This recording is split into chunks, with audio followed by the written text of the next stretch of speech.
In this video tutorial, you'll learn how to disable visual editor formatting shortcuts in WordPress.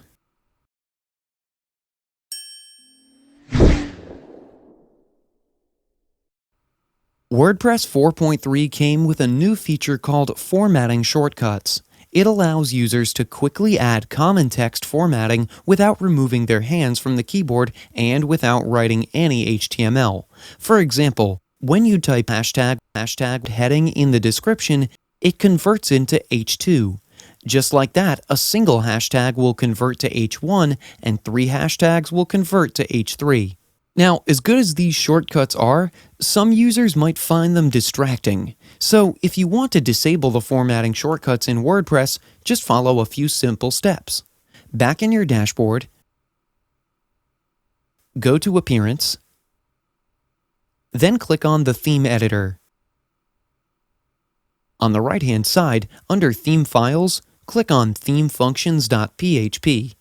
Scroll down to the bottom of the code. Now, make sure you have a recent backup of your website in case anything goes wrong.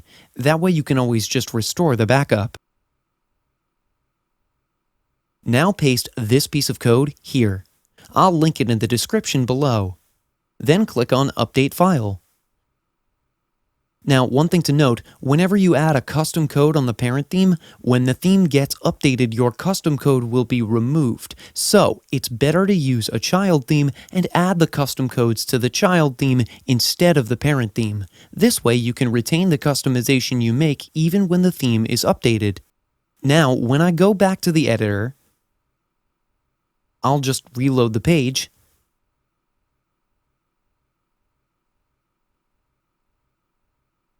And now, when I try to use the same formatting shortcuts, they don't work anymore. This is how you can disable visual editor formatting shortcuts in WordPress. That's it for today's video. If you have any questions or comments, please leave them in the comments section below. And if you like this video, please click the like button. If you're new to our channel, hit the subscribe button and tap the bell icon so that you don't miss any of our future videos. Thanks for watching. We'll see you with the next one.